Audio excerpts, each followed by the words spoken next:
S Shlok yes Shlok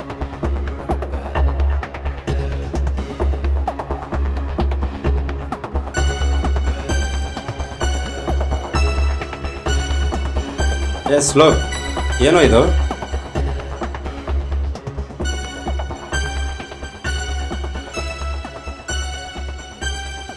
ಏನೋ ಇದು ಅವಳು ನಿನ್ನ ಬಿಟ್ಟು 1 ವರ್ಷ ಆದರೂ ಯಾಕೋ ಕುಡಿದು ಟೈಮ್ ವೇಸ್ಟ್ ಮಾಡ್ತಾ ಇದೀಯಾ? ಹಾಂ, ಒಳ್ಳೆ ಗಡ್ಡ ಕೂದಲ ಬಿಟ್ಟು ದೇವದಾಸ್ತರ ಆಗಿದೆಯಾ? ಹಾಂ,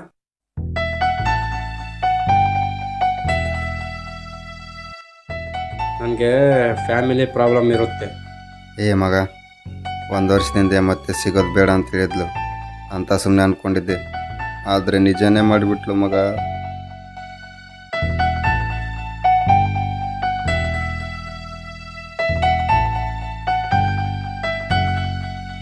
ಆದರೆ ಮಗ, ಅವಳು ಮತ್ತೆ ಬರ್ತಾಳಂತಂದು ಚಿಕ್ಕ ನಂಬಿಕೆ. ಈ ಹುಡುಗಿಯರು ಹೆಂಗೆ ಗೊತ್ತಾ, ನಾವು ಅವ್ರಿಗೋಸ್ಕರ ಅಳ್ತೀವಿ, ಕಷ್ಟನೂ ಪಡ್ತೀವಿ. ಆದರೆ ಇವೆಲ್ಲ ಅರ್ಥ ಮಾಡ್ಕೊಂಡು ಬರಲ್ಲ ಮಗ.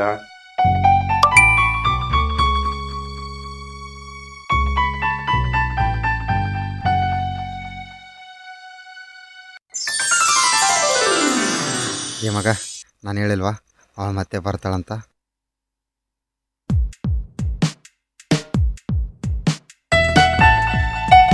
ನಾಳೆ ಅವಳ ಪೇಟೆಯಾಗಿ ಹೋಗ್ತಿದ್ದೀನಿ ಮಗ. ಮತ್ತೆ ಅವಳನ್ನ ಭೇಟಿ ಹಾಕಿ ಹೋಗ್ತಿದ್ದೀಯಾ? ಒಂದು ಒಳ್ಳೆ ಗಿಫ್ಟ್ ತಗೊಂಡು ಸೇವಿಂಗ್ ಎಲ್ಲ ಮಾಡ್ಸ್ಕೊಂಡು ಹೋಗ ಮಗ. ನಾಳೆ ನೋಡು ಮಗ.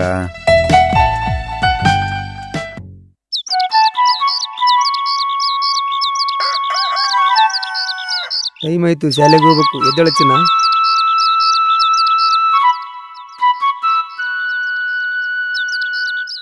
ಅಪ್ಪ ದಿನಾಲು ಸ್ಕೂಲ್ಗೆ ಇವತ್ತಾರು ಮನೇಲಿ ಇರ್ತೀನಪ್ಪ. ಇನ್ನೆತ್ತನೇ ರಜೆ ಇತ್ತು, ಮನೇಲಿದ್ದೆಲ್ಲ ಚಿನ್ನ.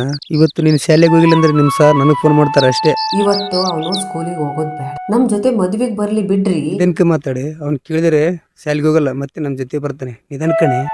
ಯಾಕ್ರಿ, ಮದುವೆ ಇರೋದಕ್ಕೆ ತಾನೇ ನಮ್ಮ ಜೊತೆ ಬರ್ಲಿ ಅನ್ನೋದು. ನಾವು ಹೋಗ್ತಿರೋ ಮದಿಲಿ ಎಲ್ಲರೂ ಅವ್ರ ಮಕ್ಕಳನ್ನ ಕರ್ಕೊಂಬಂದಿರ್ತಾರೆ. ಮತ್ತು ಆ ಮಕ್ಕಳಿಗೆ ಒಳ್ಳೆ ಸೂಟು ಬೂಟ್ ಹಾಕ್ಯಂಡು ತುಂಬ ಚೆನ್ನಾಗಿ ಕರ್ಕೊಂಬಂದಿರ್ತಾರೆ. ಅದನ್ನು ನೋಡಿ ನನ್ನ ಮಗ ಅವನ್ನೆಲ್ಲ ಕೇಳಿದರೆ ನನ್ನ ದುಡಿಮೆಯಲ್ಲಿ ಅವೆಲ್ಲ ತರೋಕ್ಕಾಗೋದಿಲ್ಲ. ನಾನು ದುಡಿಯೋದೆಲ್ಲ ಅವ್ನ ಫೀಸಿಗೆ, ಅವ್ನ ಪುಸ್ತಕಕ್ಕೆ ಖಾಲಿ ಆಗ್ತಾಯಿದೆ. ಮತ್ತು ನನ್ನ ಮಗ ಮದುವೆಲಿ ಆ ಮಕ್ಕಳು ನೋಡಿ ಸೂಟು ಬೂಟು ಕೊಡ್ಸಪ್ಪ ಅಂದ್ರೆ ಎಲ್ಲಿಂದೇನೆ ಕೊಡಿಸ್ಲಿ? ಅಪ್ಪ ಸ್ಕೂಲ್ಗೆ ಟೈಮ್ ಆಯ್ತು, ಹೋಗೋಣ ಬಾಪ. ಬಾ ಚಿನ್ನ, ಹೋಗೋಣ.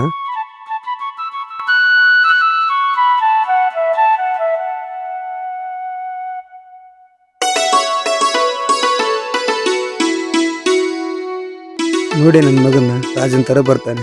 ಅವ್ನು ಚೆನ್ನಾಗಿ ಓದಿ ಒಳ್ಳೆ ಕೆಲಸ ತಗೊಂಡು ನಮ್ಮ ಕಷ್ಟನೆಲ್ಲ ತೀರಿಸ್ಬಿಡ್ತಾನೆ. ಹೌದ್ರಿ, ಅವ್ನು ಚೆನ್ನಾಗಿ ಓದಿ ಸಮಾಜದಲ್ಲಿ ನಡೆಯುವ ದುರ್ಘಟನೆಗಳನ್ನ ಅಳಿಸಿ ನಮಗೂ ಭಾರತಕ್ಕೂ ಒಳ್ಳೆ ಹೆಸರು ತಂದು ಕೊಡ್ತಾನೆ ಕಣ್ರಿ. ಚಿನ್ನು ಬಾರ ಕುತ್ಕೋ. ಅಯ್ಯೋ ರೀ, ಶೆಡ್ತ ತಿನ್ರಿ.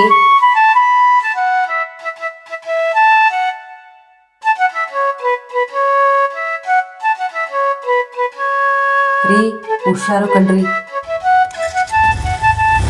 ಚಿನ್ನು ಬಾಯ್ ಕಣೋ, ಬಾಯ್.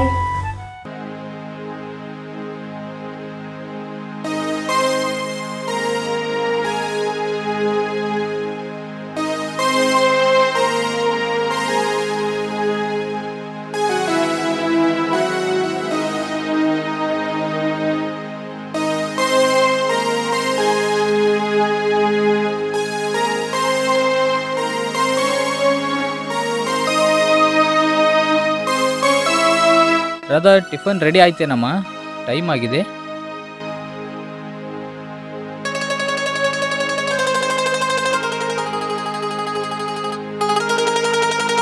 ಅಣ್ಣ, ಯಾವಾಗಲಾದರೂ ಮನೇಲಿ ಟಿಫನ್ ಮಾಡಿ ಹೋಗಿದ್ದೀರಾ? ಇವತ್ತಾದರೂ ಇಲ್ಲೇ ಟಿಫನ್ ಮಾಡಿ ಹೋಗಿ ಅಣ್ಣ. ಇರಲಿ ಕೊಡು ತಂಗಿಯಮ್ಮ, ನಾನು ಅಲ್ಲೇ ಹೋಗಿ ತಿಂತೀನಿ. ಲೇಟ್ ಆದರೆ ನಮ್ಮ ಬಾಸ್ ಬೈತಾರೆ. ಹಾಗಾದರೆ ಅಲ್ಲಿ ಕೆಲಸ ಬಿಟ್ಟು ಬೇರೆ ಕಡೆ ಕೆಲಸ ಮಾಡ್ಬೋದು ತಾನೇ ಅಣ್ಣ? ನನಗೂ ಅದೇ ಆಸೆ. ಆದರೆ ನಿನ್ನ ಮದುವೆಗೆ ನಾನು ಅವ್ರ ಹತ್ರ ದುಡ್ಡು ಕೇಳಿದ್ದೆ. ಮದುವೆಗೂ 10 ದಿನ ಮುಂಚೆ ಕೊಡ್ತೀನಿ ಅಂತ ಹೇಳಿದ್ದಾರೆ. ಅದಕ್ಕೆ ನನಗೋಸ್ಕರ ನೀನೇಕೆ ಅಣ್ಣ ಇಷ್ಟೊಂದು ಕಷ್ಟಪಡ್ತೀಯಾ?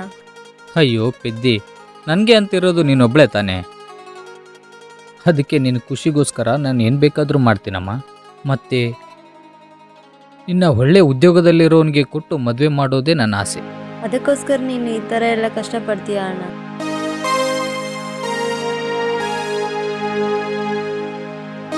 ಸರಿಮ್ಮ, ಟೈಮ್ ಆಯಿತು, ನಾನಿನ್ನು ಹೋಗ್ತೀನಿ. ಸರಿ ಆಯಿತು ಅಣ್ಣ, ಟಿಫನ್ ತರ್ತೀನಿ.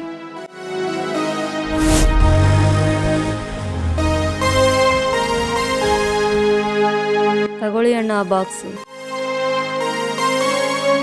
ಸರಿಮ್ಮ, ನಾನು ಬರ್ತೀನಿ. ಮನೆ ಕಡೆ ಹುಷಾರು. ಸರಿ ಅಣ್ಣ, ಚೆನ್ನಾಗಿ ಹೋಗ್ಬಾ.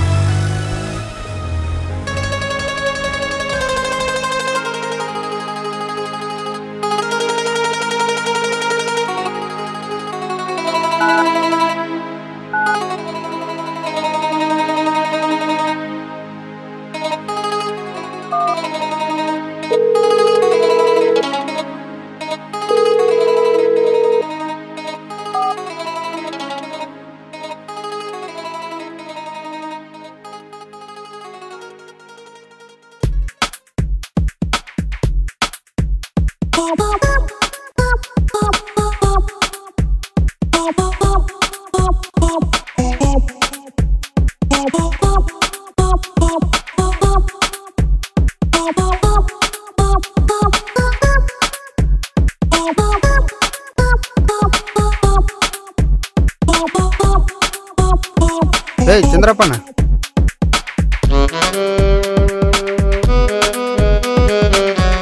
ಚಂದ್ರಪ್ಪನ, ನೀ ದಿನ ಬೆಳಿಗ್ಗೆ ಬಂದು ಕುಡಿತಿಲ್ಲ, ಏನು ಮನೆ ಪ್ರಾಬ್ಲಮ್ಮ? ಇಲ್ಲ, ಎಣ್ಣೆ ಪ್ರಾಬ್ಲಮ್. ಮತ್ತೇನು, ಮದುವೆ ಆದ್ರೆ ಇನ್ನೇನು ಇರುತ್ತೆ. ಏನಾಯ್ತಣ್ಣ? ಮನೇಲಿ ಏನಾದ್ರು ಅತ್ತಿಗೆಮ್ಮ ಜಗಳ ಮಾಡಿದ್ರಾ? ಇಲ್ಲಪ್ಪ, ಅವಳು ಚಿನ್ನದಂತವಳು. ಮತ್ತೆ ಕಣ ಬೆಳಿಗ್ಗೆ ನೋಡ್ರಾಗು, ಇದೊಂದು ಅಂಟ್ರೋಗಿದ್ದಂಗೆ. ಒಂದು ಸಲ ನಾವು ಇದಕ್ಕೆ ಶರಣ ಬಿಟ್ರೆ ಸಾಕು. ನಾವು ಇದು ಬಿಟ್ಟರು ನಮ್ಮನ್ನು ಇದು ಬಿಡಲ್ಲ. ನಾನು ಬೆಳಗ್ಗೆ ಬಂದಿದ್ದೆ ಸರಿ, ನಿಮಗೇನು? ನಿಮಗಿನ್ನು ಚಿಕ್ಕ ವಯಸ್ಸು, ಕುಡಿಬಾಡ್ರು. ನಾನು ಹಿಂಗೆ ಸಾಲ ಸೂಲ ಮಾಡಿ ಕುಡಿಯೋದನ್ನು ಕಲಿತೆ. ನಿಮಗೇನು ಕುಡಿಯೋ ಚಟ? ಮನೆಯಲ್ಲಿ ದುಡ್ಡು ಕೊಡ್ತಿದ್ರೆ ತಾನೆ, ಅದನ್ನು ಒಳ್ಳೇದಕ್ಕೆ ಬಳಸ್ರು. ಈ ಥರ ಎಲ್ಲ ಮಾಡಿ ಹಾಳು ಮಾಡಬಾಡ್ರು. ಏ ರಾಜು, ಬಾರ ಹೋಗೋಣ. ಇಲ್ಲೇ ಇದ್ರೆ ತಲೆ ತಿಂತಾನೆ ಇರ್ತಾನೆ. ಈ ಭಾರತದಲ್ಲಿ ಯುವಕರು ಕುಡಿಯೋ ಕಾರಣದಿಂದನೇ ಬಾರ್ ಓನರ್ಗಳು ಚೆನ್ನಾಗಿರೋದು. ಏ ಬಾ ಹೋಗೋಣ.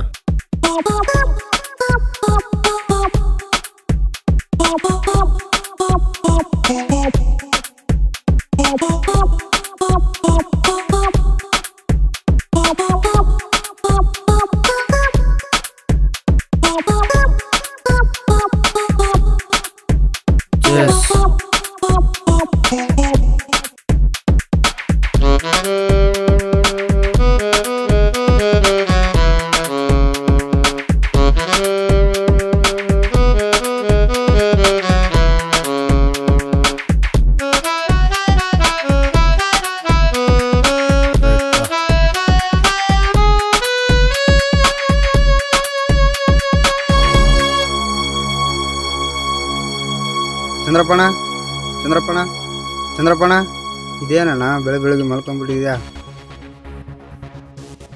ಇಲ್ಲಪ್ಪ, ನೀವು ಬೆಳಿಗ್ಗೆ ಎಣ್ಣೆ ಹೋಗ್ಕೋಬೋದು, ನಾವು ಮಲಗಬಾರ್ದಾ? ಇರಲಿ ಬಿಡೋಣ, ನಾವು ಮನೆಗೆ ಹೋಗ್ತಾ ಇದ್ದೀವಿ, ನಿನ್ನ ಮನೆಗೆ ಬಿಡ್ತು ಬಾಣ. ಏ ಬೇಡ, ನಾವು ನೀವು ತುಂಬ ಕುಡಿದಿದ್ದೀವಿ. ಕುಡಿದು ವಾಹನ ಚಲಿಸುವುದು ತಪ್ಪು. ನಡೆದುಕೊಂಡೇ ಮನೆಗೆ ಹೋಗೋಣ. ಏ ಅಣ್ಣ, ಕುಡಿದು ವಾಹನ ಚಲಿಸೋದು ತಪ್ಪು ಅಂತ ಹೇಳ್ತಾರೆ. ಅದನ್ನು ಕಾಪಾಡೋಕ್ಕೆ ಪೊಲೀಸರು ಇದ್ದಾರೆ. ಆದರೆ ಪೊಲೀಸರು ಏನು ಮಾಡ್ತಾರೆ? ನಮ್ಮ ಹತ್ರ ಲಂಚ ತಗೊಂಡು ಬಿಟ್ಬಿಡ್ತಾರೆ. ಬಾ ಅಣ್ಣ, ಸುಮ್ಮನೆ ಈ ನಮ್ಮ ದೇಶದಲ್ಲಿ ರೂಲ್ಸ್ ಇಡ್ತಾರೆ, ಆದರೆ ಯಾರು ಫಾಲೋ ಮಾಡೋದಿಲ್ಲ. ಈ ಬಾ ಅಣ್ಣ ಸುಮ್ಮನೆ.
ಚಿನ್ನ ಚಿನ್ನ ಚಿನ್ನ ಚಿನ್ನ ಚಿನ್ನ ಚಿನ್ನು ಚಿನ್ನು ಚಿನ್ನು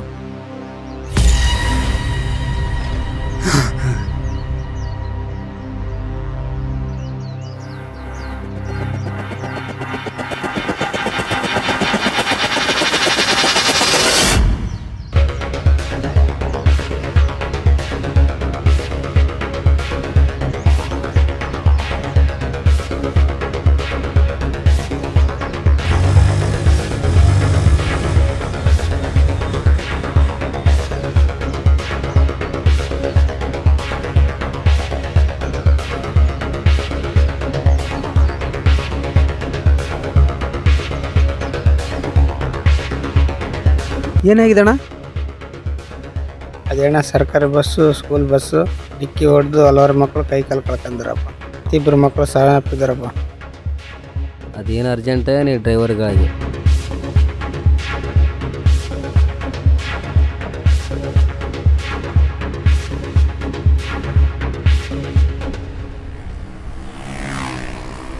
ಈ ಭೂಮಿ ಮೇಲೆ ಎಷ್ಟೊಂದು ಕೆಟ್ಟ ಜನ ಇದ್ದಾರೆ, ಅಂಥವ್ರಿಗೆ ಸಾವು ಬರ್ತಾ ಇಲ್ಲ.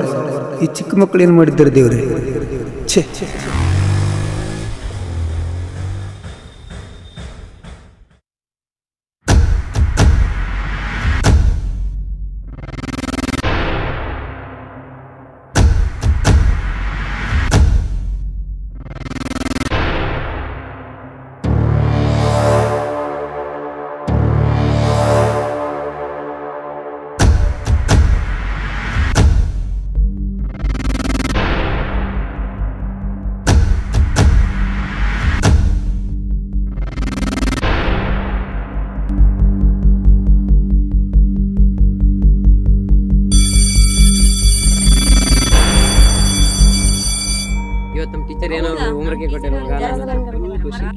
ಚಿನ್ನ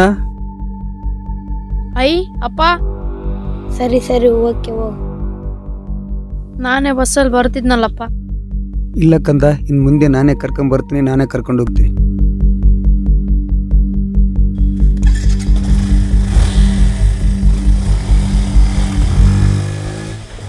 ಯಾಕ್ರಿ ಬಸ್ ಬರ್ಲಿಲ್ವಾ?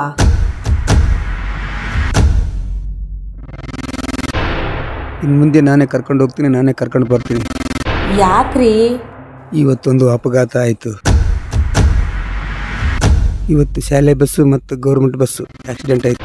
ಅದರಲ್ಲಿರೋ ಹಲವಾರು ಮಕ್ಕಳು ಕೈಕಾಲು ಮುರಿದು ಮತ್ತೆ 2 ಮಕ್ಕಳು ಸಾವಾಯಿತು. ಅದಕ್ಕೆ ನನ್ನ ಮಗನ ಕಣ್ಣಲ್ಲಿ ಕಣ್ಣಿಟ್ಟು ಕಾಪಾಡ್ಕೊಳ್ತೀನಿ. ಈ ಎಲ್ಲ ಸಮಯ ಒಂದೇ ತರ ಇರಲ್ರಿ. ಅದೇನೋ ಕೆಟ್ಟಗಳಿಗೆ ಹಾಗಾಗಿದೆ. ನೀವು ಅದನ್ನೇ ನನ್ನ ಮಗನ ಹೆಂಗೆ ಕಾಪಾಡ್ಕೊಳ್ಬೇಕು ನನಗೆ ಗೊತ್ತು, ಕಾಪಾಡ್ಕೊತೀನಿ.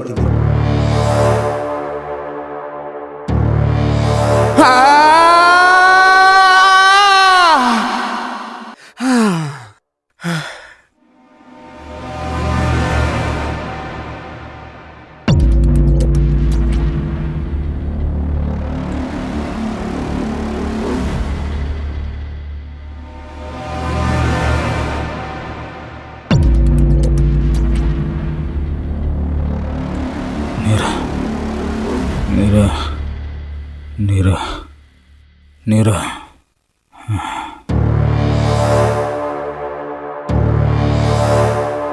ನೀರು ನೀರು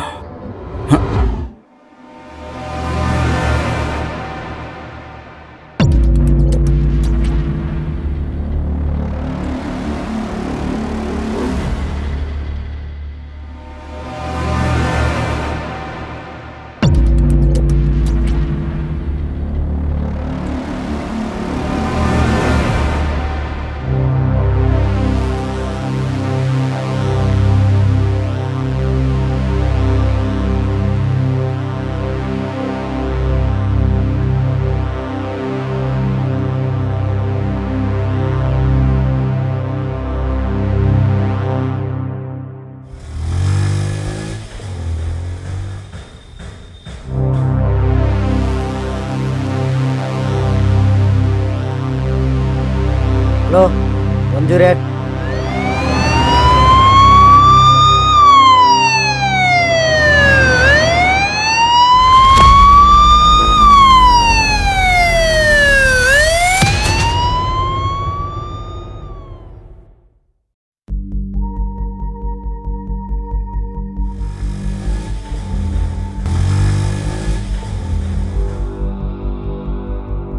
ಏನು ಶ್ಲೋಕ್ ಬರಕ್ಕೆ ಹೇಳಿದಿ? ದೇವ್ ಬರಲಿಲ್ವಾ? ಫೋನ್ ಮಾಡಿದೆ ಮಗ, ಮನೇಲಿ ಏನೋ ಪ್ರಾಬ್ಲಮ್ ಅಂತ ಬರಲಿಲ್ಲ. ಏನು ಮಗ ಕರೆದದ್ದು? ನಿನ್ನೆ ಆಕ್ಸಿಡೆಂಟ್ ಆಯ್ತಲ್ಲ ಮಗ, ಅದಕ್ಕೇನು ಮಾಡ್ಬೇಕು ಮಗ? ಅವರಿಗೆಲ್ಲ ಆಗಿರೋ ಆಕ್ಸಿಡೆಂಟ್ ತಪ್ಪು ಮಗ. ಏನು ಯಾರಾದ್ರೂ ಆಕ್ಸಿಡೆಂಟ್ ಮಾಡಿಸಿದ್ರಾ? ಹಂಗಲ್ಲ. ಮತ್ತೆ ಅಚಾನಕ್ ಆಗಿರೋದು ಬಿಟ್ಟಾಕ್ ಮಗ. ಹಂಗಲ್ಲ ಮಗ, ಯಾರು ಆಕ್ಸಿಡೆಂಟ್ ಮಾಡಿಸಿಲ್ಲ, ಮತ್ತೆ ಅಚಾನಕ್ ಆಗಿಲ್ಲ. ರೋಡಿಂದ ಮತ್ತೆ ಆ ಕುಡಿತದಿಂದ ಆಗಿರೋದು.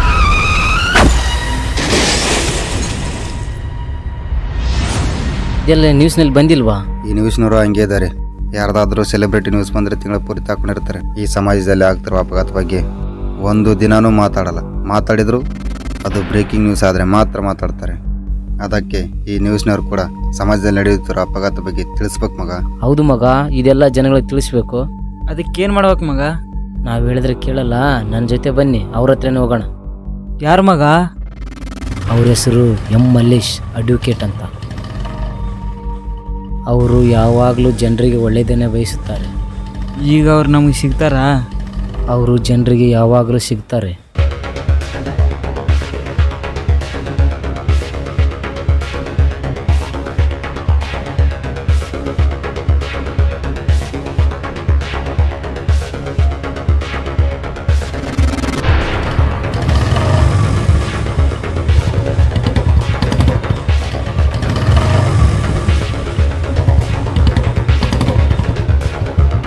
ಮಾರಿ, ನಿನ್ನೆ ಆಕ್ಸಿಡೆಂಟ್ ಆಯ್ತಲ್ಲ, ಅವ್ರ ಬಗ್ಗೆ ಸ್ವಲ್ಪ ಇನ್ಫಾರ್ಮೇಶನ್ ತಿಳ್ಕೊ. ಓಕೆ ಮಗ.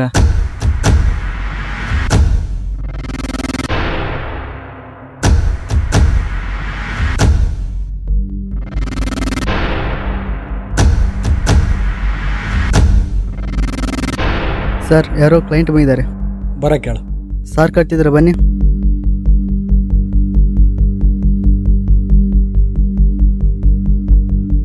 ನಮಸ್ತೆ ಸರ್. ನಮಸ್ತೆ, ಕೂತ್ಕೊಳ್ಳಿ.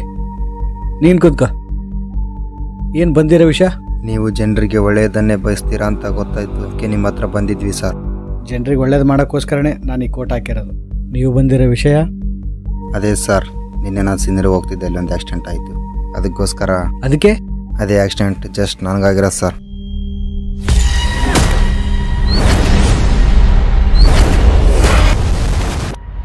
ಈ ಕುಡಿತದಿಂದನೇ ಹಲವಾರು ಆಕ್ಸಿಡೆಂಟ್ ಆಗ್ತಿದ್ದಾವೆ. ಅದೇನು ಮಾಡಬೇಕು ಏನು? ಕುಡಿತದ್ದು ಅಷ್ಟೇ ತಪ್ಪಿಲ್ಲ ಸರ್, ನಾವು ಓಡಾಡೋ ರಸ್ತೆದು ಕೂಡ ತಪ್ಪಿದೆ. ಇದಕ್ಕೆ ನಮ್ಮಿಂದ ಏನು ಮಾಡೋಕ್ಕಾಗುತ್ತೆ? ಸೇಮ್ ಇದೇ ಥರ ಒಂದು ತಿಂಗಳ ಹಿಂದ್ಗಡೆ ರೋಡ್ ಚೆನ್ನಾಗಿರೋ ಕಾರಣದಿಂದ ಶಾಲೆ ಬಸ್ಸು ಮತ್ತು ಸರ್ಕಾರಿ ಬಸ್ ನಡುವೆ ಅಪಘಾತ ಆಯಿತು. ಹಲವಾರು ಮಕ್ಕಳು ಕೈಕಾಲು ಕಟ್ಟಾಯಿತು, 2 ಮಕ್ಕಳು ಸಾವಾಯಿತು. ಎಲ್ಲರೂ ಸೇರಿ ಹೋರಾಟ ಮಾಡಿದ್ರು, ಏನು ಮಾಡೋಕ್ಕಾಗಿಲ್ಲ. ನೀವು ತಂದಿರೋ ಕೇಸ್ಗೆ ಏನು ಮಾಡೋದು? ಇಲ್ಲೇ ಇರೋದು ನೋಡಿ ಸರ್ ಪ್ರಾಬ್ಲಮ್. ಆವತ್ತು ಆ ಮಕ್ಕಳಿಗೆ ಆಕ್ಸಿಡೆಂಟ್ ಆಗಿರೋದು ರೋಡಿಂದನೇ, ನಿನ್ನೆ ಇವರಿಗೆ ಆಗಿರೋದು ರೋಡಿಂದನೇ. ಅದಕ್ಕೆ ರೋಡ್ ಸರಿ ಮಾಡಿಸಿ ಅಂತ ಹೋರಾಟ ಮಾಡೋಣ ಸರ್. ಇದಕ್ಕೆ ಮೊದಲ ಹೆಜ್ಜೆ ನಿಮ್ಮದೇ ಇರ್ಬೇಕು ಸರ್. ಹೆಜ್ಜೆ ಹಾಕ್ಯಾಕೆ ನಾನು ರೆಡಿ. ಮೊದಲು ಜನಗಳಿಗೆ ನಾವು ತಾನೇ ತಿಳಿಸ್ಬೇಕು ಸರ್. ಇದರ ಬಗ್ಗೆ ನೀವು ಮಾತಾಡಿ, ಜನಗಳಿಗೆ ತಲುಪೋ ರೀತಿ ನಾವು ಮಾಡ್ತೀವಿ ಸರ್. 1 ಮಿನಿಟ್. ಬನ್ರೋ.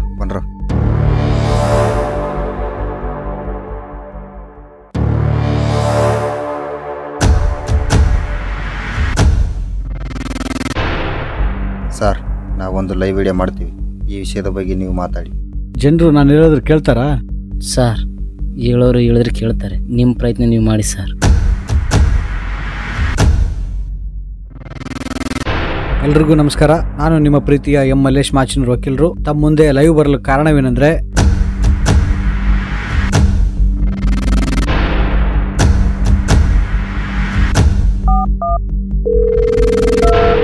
ಹಲೋ ಹೇಳು ಮಗ. ನಿನ್ನೆ ಆಕ್ಸಿಡೆಂಟ್ ಆಯ್ತಲ್ಲ ಮಗ? ಹೌದು ಮಗ, ಏಕೆ? ಅವರು ಯಾರ್ಯಾರಂತ ತಿಳ್ಕೊಂಡು ಫೋನ್ ಮಾಡು ಮಗ. ಓಕೆ ಸರಿ ಮಗ. ನಾನು ಇವತ್ತು ನಿಮ್ಮ ಮುಂದೆ ಲೈವ್ ಬರಲು ಕಾರಣ ಏನಂದರೆ, ಮುಖ್ಯವಾದ ಕಾರಣ ಆಕ್ಸಿಡೆಂಟ್. ಭಾರತದಲ್ಲಿ ಒಂದು ದಿನಕ್ಕೆ ಸರಿಸುಮಾರು 15ರಿಂದ 20 ಆಕ್ಸಿಡೆಂಟ್ ಆಗ್ತವೆ. ಅದರಲ್ಲಿ ನಮ್ಮ ಕರ್ನಾಟಕ ತೆಗೆದುಕೊಂಡ್ರೆ ದಿನಕ್ಕೆ ಮಿನಿಮಮ್ 8ರಿಂದ 10 ಜನಕ್ಕೆ ಆಕ್ಸಿಡೆಂಟ್ ಆಗ್ತದೆ. ಅದಕ್ಕೆ ಮುಖ್ಯವಾದ ಕಾರಣ ಮದ್ಯಪಾನ. ಸರ್ಕಾರಗಳು ಇರುವುದು ಜನರ ರಕ್ಷಣೆಗೆ ಅಂತಾರೆ, ಆದರೆ ನಮ್ಮ ಭಾರತ ಸರ್ಕಾರ ಮತ್ತು ಕರ್ನಾಟಕ ಸರ್ಕಾರ ಮಾತ್ರ ಜನರ ರಕ್ಷಣೆ ಮಾಡುವಂತೆ ಕಾಣುತ್ತಿಲ್ಲ. ಏಕೆ ಈ ಮಾತು ಹೇಳುತ್ತಿದ್ದೇನೆ ಅಂದರೆ, ಸರ್ಕಾರ ನಡೆಸುವುದಕ್ಕೆ ಮದ್ಯಪಾನವೆಂಬ ದುಶ್ಚಟಕ್ಕೆ ಜನರನ್ನು ಹಾಳು ಮಾಡ್ತಾ ಇದ್ದಾರೆ. ಅವರ ಸರ್ಕಾರ ನಡೆಸುವುದಕ್ಕೆ ಬೀದಿಗೆ ಒಂದು ಲಿಮಿಟ್ ಇಲ್ಲದೆ ಮದ್ಯಪಾನವನ್ನು ಜನರಿಗೆ ಮಾರಾಟ ಮಾಡಿ ಅವರ ಕುಟುಂಬವನ್ನು ಬೀದಿಗೆ ತರುತ್ತಿದ್ದಾರೆ.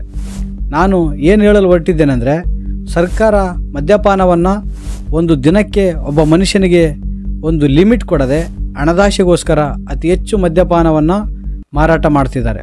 ಆದರೆ ಈ ತಿಳುವಳಿಕೆ ಇಲ್ಲದ ಜನರು ಕುಡಿತದಲ್ಲಿ ತಮ್ಮ ಮೇಲೆ ತಮಗೆ ಪ್ರಜ್ಞವನ್ನೇ ಇಲ್ಲದಷ್ಟು ಕುಡಿದು ರಸ್ತೆಯಲ್ಲಿ ಹೋಗುವ ಗಾಡಿಗಳಿಗೆ ಇಲ್ಲವೇ ಕುಡಿದು ಡ್ರೈವಿಂಗ್ ಮಾಡಿ ತಮ್ಮ ಜೀವನವನ್ನು ತಾವೇ ಕೈಯಾರ ಹಾಳು ಮಾಡಿಕೊಳ್ತಿದ್ದಾರೆ. ಜನರಿಗೆ ತಿಳುವಳಿಕೆ ಇಲ್ಲ. ಆದರೆ ಜನರನ್ನು ರಕ್ಷಣೆ ಮಾಡುವಂತಹ ಸರ್ಕಾರಕ್ಕೂ ಸಹ ತಿಳುವಳಿಕೆಯೂ ಇಲ್ಲದಂತಾಗಿದೆ. ಮತ್ತೊಂದು ಕಾರಣಕ್ಕೆ ಬರುವುದಾದರೆ, ನಾವು ಓಡಾಡುವ ರಸ್ತೆಗಳು, ನಮ್ಮ ಭಾರತದ ರಸ್ತೆಗಳ ಬಗ್ಗೆ ಅಂತೂ ಮಾತಾಡಲೇಬಾರದು. ಬೆಳಿಗ್ಗೆ ಹೋದ ವ್ಯಕ್ತಿ ಸಂಜೆ ಮನೆಗೆ ಬರುತ್ತಾನೇ ಇಲ್ಲ ಎಂಬ ಗ್ಯಾರಂಟಿಯೂ ಸಹ ಇಲ್ಲ. ಅಷ್ಟೊಂದು ದುರಸ್ಥಿತಿಯಲ್ಲಿ ಇದ್ದಾವೆ ನಮ್ಮ ರಸ್ತೆಗಳು. ನಮ್ಮ ಊರಲ್ಲಿ ರಸ್ತೆ ಸರಿ ಇಲ್ಲ ಅಂತ ನಮ್ಮಲ್ಲಿ ಮಾತಾಡಿ ಅಲ್ಲೇ ಬಿಟ್ಟು ಬಿಡುತ್ತೇವೆ. ಯಾವತ್ತಾದರೂ ಒಂದು ದಿನ ಎಲ್ಲರೂ ಸೇರಿ ನಮ್ಮೂರಲ್ಲಿ ರಸ್ತೆ ಸರಿ ಇಲ್ಲ, ಶಾಲೆಗೆ ಮಾಸ್ಟರ್ ಇಲ್ಲ, ಸರಿಯಾದ ಕುಡಿಯಲು ನೀರಿಲ್ಲ ಅಂತ ಯಾವತ್ತಾದರೂ ಎಲ್ಲರೂ ಸೇರಿ MLA ಮತ್ತು ಜನಪ್ರತಿನಿಧಿ ಮನೆಗೆ ಹೋಗಿ ನಮ್ಮ ಸಮಸ್ಯೆಗಳನ್ನು ಹೇಳಿಕೊಂಡು ಮತ್ತು ಆ ಸಮಸ್ಯೆಗಳಿಗೆ ಪರಿಹಾರ ಸಿಗೋ ತನಕ ಕೇಳುವಷ್ಟು ಟೈಮ್ ನಮ್ಮ ಹತ್ರ ಇಲ್ಲ. ಎಲ್ಲ ಈ ಸೋಷಿಯಲ್ ಮೀಡಿಯಾದಲ್ಲಿ ನಿಮ್ಮ ಟೈಮ್. ಅದಕ್ಕೋಸ್ಕರ ನಿಮ್ಮ ಟೈಮ್ ಮುಂದೆ ಬಂದಿದ್ದೇನೆ. ಎಲ್ಲ ನಿಮ್ಮ ಟೈಮ್ ಇಲ್ಲೇ ಕಳೆಯದೆ ದೇಶಕ್ಕೆ ಅಥವಾ ನಿಮ್ಮ ಕುಟುಂಬಕ್ಕೆ ಉಪಯೋಗವಾಗುವಂತಹ ಒಳ್ಳೆಯ ಕಾರ್ಯಕ್ಕೋಸ್ಕರ ಹೋರಾಟ ಮಾಡಿ. ಸೋಷಿಯಲ್ ಮೀಡಿಯಾವನ್ನು ನಿಮಗೆ ಉಪಯೋಗ ಆಗುವ ರೀತಿಯಲ್ಲಿ ಅದನ್ನು ಬಳಸಿಕೊಳ್ಳಿ. ಮತ್ತಷ್ಟು ವಿಷಯದೊಂದಿಗೆ ನಿಮ್ಮ ಮುಂದೆ ಬರುತ್ತೇನೆ. ಅಲ್ಲಿಯವರೆಗೂ ಅಲರ್ಟ್ ಇಂಡಿಯನ್ಸ್.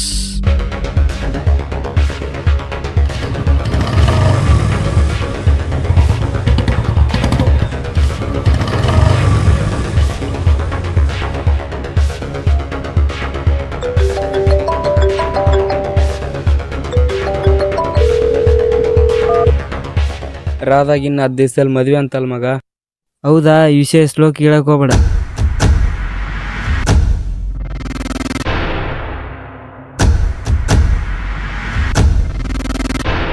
ಮಗ, ಒಂದು ಹುಡುಗಿ ಅವನ ಬಾಯ್ ಫ್ರೆಂಡ್ ಅವಾಯ್ಡ್ ಮಾಡ್ತಾಳ ಅನ್ಕ ಅರ್ಥ ಎರಡೇ ಇರುತ್ತೆ.